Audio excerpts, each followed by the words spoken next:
Hello students, good morning. आज हम discuss करेंगे क्लास 12। बच्चों, आज हमारा नया लेसन स्टार्ट होगा। हमारे लेसन का नाम है लेसन 4। लेसन का नाम है तत्वों के निष्कर्षण के सिद्धांत एवं प्रकरण। तत्वों के निष्कर्षण के सिद्धांत एवं प्रकरण। ठीक है बच्चों, ये आपका नेक्स्ट लेसन है। बोर्ड एग्जाम में 5 नंबर का पूछा जाएगा। तो बच्चों, अब हम लेसन को डिस्कस करते हैं। सबसे पहले बच्चों, आप अपने नोटबुक में नोट करो, प्रकृति में तत्व 2 प्रकार से पाए जाते हैं, या प्रकृति में तत्व 2 रूप में पाए जाते हैं। ठीक है, आप ब्लू पेन से नोट करना।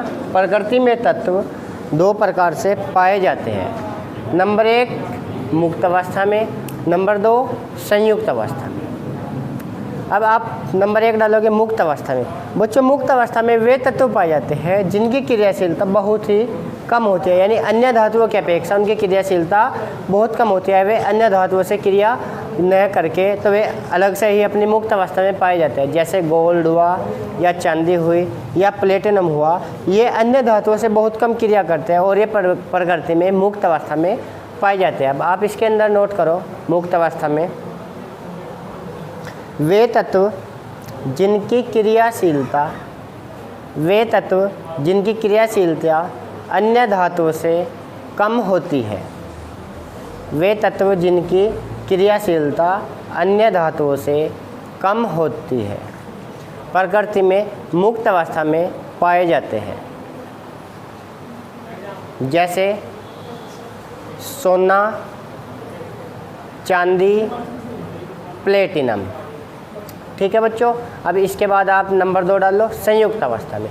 बच्चों, संयुक्त अवस्था में जो धातुएं हैं इनकी क्रियाशीलता बहुत ही अधिक मात्रा में पाई जाती है और ये प्रकृति में संयुक्त अवस्था में पाए जाते हैं। जैसे आपके पास कॉपर पायराइट हुआ, हेमेटाइट हुआ, या बॉक्साइट हुआ। ठीक है बच्चों, तो ये क्या होते हैं, प्रकृति में संयुक्त अवस्था में पाए जाते हैं। इनके अंदर काफ़ी चीज़ों का मिश्रण होता है, तो इनको हम अलग करके अलग अलग धातुओं को अलग अलग रूप से निष्कर्षण करते हैं इनका, तो ये हमको प्रकृति में संयुक्त अवस्था में पाए जाते हैं। संयुक्त का मतलब ही आप समझ रहे हो कि कंबाइन फॉर्म में मिलेंगे ये, तो ये संयुक्त अवस्था में पाए जाते हैं। क्यों? क्योंकि इनकी क्रियाशीलता अधिक होती है, तो अन्य धातुओं से तुरंत क्रिया कर लेते हैं और फिर उनके अयस्कों के रूप में ये हमें मिलते हैं। तो अब इसके अंदर लिखो, वे तत्व जिनकी क्रियाशीलता अधिक होती है। वे तत्व जिनकी क्रियाशीलता अधिक होती है प्रकृति में संयुक्त अवस्था में पाए जाते हैं। जैसे कॉपर, आयरन, अक्षार्य धातुएं और अक्षार्य मृदा धातुएं आदि। ठीक है बच्चों, अब इसके बाद हम नेक्स्ट टॉपिक का स्टार्ट करते हैं। हमारा नेक्स्ट टॉपिक है धातु का धातुक्रम। धातु का धातुक्रम। बच्चों, धातु का धातुक्रम क्या होता है? किसी धातु के अयस्कों से विभिन्न तरह से भौतिक या रासायनिक प्रक्रमों की सहायता से शुद्ध धातु प्राप्त करने की क्रियाविधि। हमारे पास कोई धातु है, उसके अयस्क है हमारे पास, जैसे कॉपर का अयस्क है हमारे पास, कॉपर पायराइट CuFs2। ठीक है, तो इसमें क्या है, इसके अंदर कॉपर है, आयरन है और सल्फर है।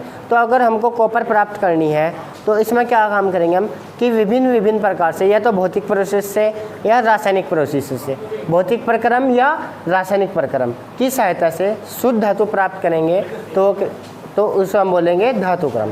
नोट करो आप, धातुक्रम में किसी धातु के अयस्कों से विभिन्न भौतिक व रासायनिक प्रक्रमों की सहायता से शुद्ध धातु प्राप्त करने की क्रियाविधि को धातुक्रम कहते हैं। ठीक है बच्चों, अब इसमें आप नेक्स्ट लाइन से लिखना शुरू करेंगे। अयस्कों से धातु निष्कर्षण में निम्नलिखित प्रक्रम प्रयुक्त किए जाते हैं। अयस्कों से धातु निष्कर्षण में निम्नलिखित प्रक्रम प्रयुक्त किए जाते हैं। नंबर 1 अयस्क का पिसना। नंबर 1 अयस्क का पिसना। नंबर 2 अयस्क का सांद्रण। नंबर 3 धातु का निष्कर्षण। और नंबर 4 धातुओं का शोधन। ठीक है बच्चों, इन 4 प्रोसेस से हम धातुओं का निष्कर्षण करते हैं। तो अब देखो, अब आप नंबर 1 का स्केच डालो, अयस्क का सांद्रण। अयस्क का सांद्रण। बच्चों अयस्क का सांद्रण क्या होता है? हमारे पास अयस्क के बड़े बड़े टुकड़े होते हैं, पहले उनको हम तोड़कर छोटे छोटे टुकड़ों में लाते हैं। अयस्क के बड़े बड़े टुकड़ों को तोड़कर छोटे छोटे टुकड़ों में लाते हैं, फिर इनको स्टाम्प मिल के द्वारा पीसकर महीन कर बारीक पाउडर बना लेते हैं। तो ये होता है अयस्क का सांद्रण। अब इसके अंदर नोट करो आप, अयस्क के बड़े बड़े टुकड़ों को पहले छोटे टुकड़े में तोड़ लेते हैं। इसके पश्चात स्टाम्प मिल में महीन पीसकर पाउडर बना लेते हैं। यह हुआ बच्चों हमारा अयस्क का पीसना। ठीक है, अब नेक्स्ट नंबर 2 आप डालो, अयस्क का सांद्रण। अब इसके अंदर लिखो, अयस्क का सांद्रण निम्नलिखित विधियों द्वारा करते हैं। अयस्क का सांद्रण निम्नलिखित विधियों द्वारा करते हैं। नंबर 1 इसका डालो, फेन पलवन विधि। अब इसके अंदर हम क्या करेंगे बच्चों, फेन पलवन विधि के द्वारा मुख्यतः सल्फाइड अयस्कों का सांद्रण किया जाता है।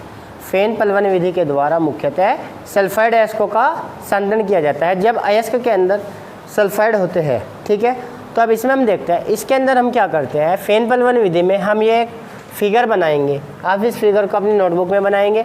तो इसमें क्या होता है, एक बड़े आयताकार बर्तन में जल भर लेते हैं।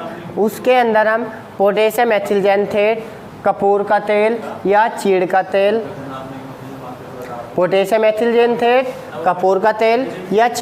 मिला लेते हैं। उसके पश्चात अयस्क का बारीक चूर्ण इसके अंदर हम डालते हैं। फिर बच्चों इसके अंदर वायु की तेज धारा प्रवाहित करते हैं।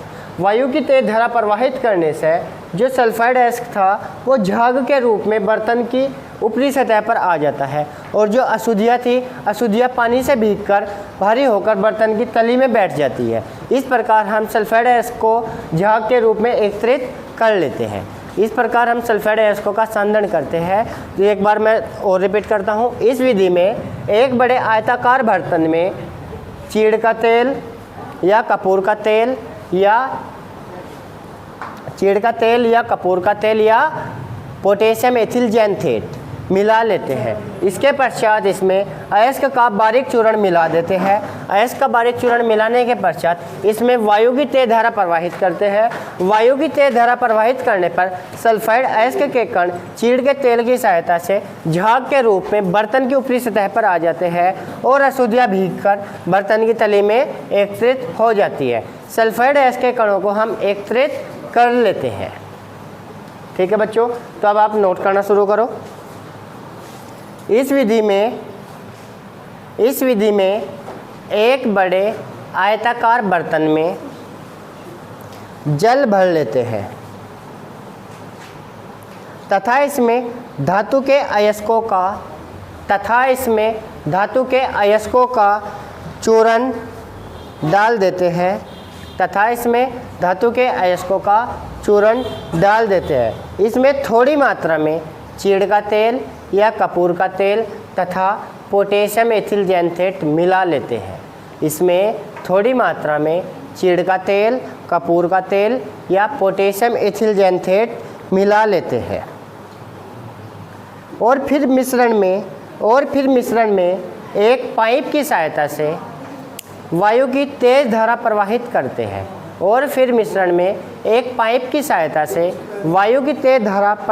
करते हैं। सल्फाइड अयस्क के कण चीड़ के तेल और पोटेशियम एथिलजैंथेट के कारण बर्तन की सतह पर एकत्रित हो जाते हैं और अशुद्धियाँ जल में भीगकर भारी होकर बर्तन की तली में बैठ जाती है। सल्फाइड अयस्क को हम झाग के रूप में एकत्रित कर लेते हैं। तो बच्चों ये हुई हमारी फेन पलवन विधि। अब इसके पश्चात नंबर 2 चुंबकीय पृथक्करण विधि। बच्चों चुंबकीय पृथक्करण विधि का यूज हम तब करते हैं जब इसके अंदर चुंबकीय पदार्थों की अशुद्धियाँ होती है। तो इसके अंदर हम क्या करते हैं कि इसके अंदर हम 2 रोलर लेते हैं, उनके ऊपर एक चमड़े का पट्टा लगा देते हैं। इन रोलर में एक रोलर चुंबकीय होता है और एक अनुचुंबकीय होता है। इसमें भी हम अयस्क का चूर्ण बनाते हैं और अयस्क के चूर्ण को पट्टों पे डालते हैं, तो पट्टे की सहायता से रोलर की सहायता से पट्टे घूमते रहते हैं। तो इसमें बच्चों जैसे ही पट्टे घूमते हैं तो पट्टे घूमने के कारण जो चुंबकीय पदार्थ है वे चुंबकीय ध्रुवों के कारण चुंबकीय रोलर के समीप गिरते हैं, और जो अशुद्धियाँ उससे दूर गिरती है। तो इस प्रकार चुंबकीय पदार्थ अलग और अचुंबकीय पदार्थ अलग हो जाते हैं। इसमें हम 2 रोलर लेते हैं, एक चुंबकीय और एक अनुचुंबकीय। इस पर चमड़े का एक पट्टा लगा देते हैं, रोलर की सहायता से पट्टा घूमता रहता है और अयस्क का चूर्ण ऊपर से डलता रहता है। तो इसमें क्या होता है, जैसे ही जो अयस्क है वो चुंबकीय रोलर के पास जाता है, तो चुंबकीय रोलर के पास जाने के पश्चात वो होता है कि चुंबकीय ध्रुवों के कारण वो जो चुंबकीय पदार्थ है वे चुंबकीय ध्रुवों के कारण चुंबकीय रोलर के पास गिरते हैं, और अशुद्धियाँ थी वे रोलर से दूर गिरती है। इस प्रकार चुंबकीय पदार्थ अलग हो जाता है और अनुचुंबकीय पदार्थ अलग हो जाता है। अब इसके अंदर आप नोट करोगे, इस विधि में 2 बेलनों पर एक पट्टा लगा देते हैं। इस विधि में 2 बेलनों पर एक पट्टा लगा देते हैं। इन बेलनों में से एक बेलन चुंबकीय होता है तथा एक बेलन अनुचुंबकीय होता है। इन बेलनों में से एक बेलन चुंबकीय होता है तथा दूसरा बेलन अनुचुंबकीय होता है। अयस्क को महीन पीसकर पट्टों पर डालते हैं।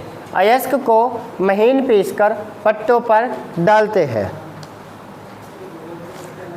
बेलन की सहायता से पट्टा आगे चलता रहता है। बेलन की सहायता से पट्टा आगे चलता रहता है तथा चुंबकीय बेलन के विद्युत चुंबकीय ध्रुवों के कारण चुंबकीय ध्रुवों के कारण चुंबकीय पदार्थ चुंबकीय बेलन के समीप तथा अनुचुंबकीय पदार्थ उससे दूर गिरते हैं गिरते हैं। इस प्रकार अयस्क का सांद्रण हो जाता है। ये थी बच्चों फेन पलवनी विधि और ये थी चुंबकीय पृथक्करण विधि।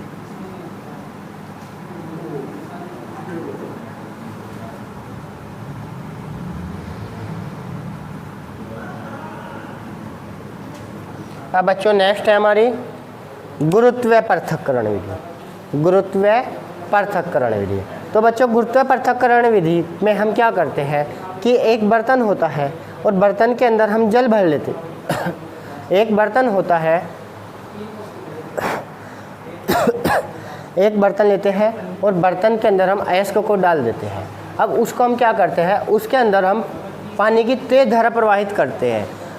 एक बर्तन लिया और बर्तन के अंदर हम अयस्क डाल दिया। जब की बार होता है जो अशुद्धियाँ होती है, अशुद्धियाँ हमारी हल्की होती है और जो अयस्क है अयस्क हमारे भारी होते हैं। तो इसमें हम क्या करते हैं, बर्तन के अंदर हमने अयस्क डाला और अयस्क के अंदर हमने पानी की तेज धारा प्रवाहित करी। तो पानी की तेज धारा प्रवाहित होने से क्या होगा, जो अयस्क था वो भारी होकर भीगकर बर्तन की तली में बैठ जाएगा और जो अशुद्धियाँ थी वे पानी के बहाव के साथ उससे बहकर अलग हो जाएगी। तो ये होती है बच्चों गुरुत्वीय पृथक्करण विधि। इसके अंदर आप नोट करोगे, इस विधि में अयस्क के महीन चूर्ण को एक आयताकार टैंक से भरे जल में डालकर हिलाते हैं। अयस्क के कण भारी होकर बर्तन की तली में बैठ जाते हैं। तथा इसमें फिर पानी की तेज धारा प्रवाहित करते हैं। पानी की धारा के साथ अशुद्धियाँ पानी के बहाव के साथ बह जाती है। पानी के बहाव के कारण अशुद्धियाँ पानी के साथ बह जाती है और अयस्क बर्तन के तली में बैठ जाता है। इस प्रकार अयस्कों का सांद्रण हो जाता है। तो बच्चों आज हमने पढ़ी फेन पलवन विधि, चुंबकीय पृथक्करण विधि और गुरुत्वीय पृथक्करण विधि। ठीक है बच्चों, यदि आपको इनमें से किसी भी विधि में कोई भी डाउट है तो आप अपने डाउट मेरे से क्लियर कर सकते हैं। Thank you.